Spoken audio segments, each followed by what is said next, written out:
This is going to be resetting the oil maintenance light for a 2018-2019 Ford F-150. And this is a little bit challenging, so just take your time. Turn the key to the second position to the on position. You don't need to start it. It can be on if you want it to.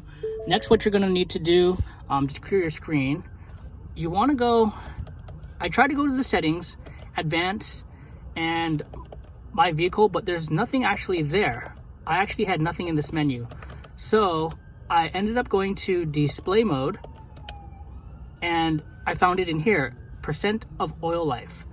I found it on accident by just actually scrolling through for distance, transmission temp, and like the tire pressure. And it's gonna be right here, in engine information. What you wanna do is now hold down the OK button, and it's gonna reset the oil back to 100%. And that's how I actually ended up finding it. So display mode, scroll over, and then just scroll up, and you'll find the oil reset button. And that's it. Thank you for watching.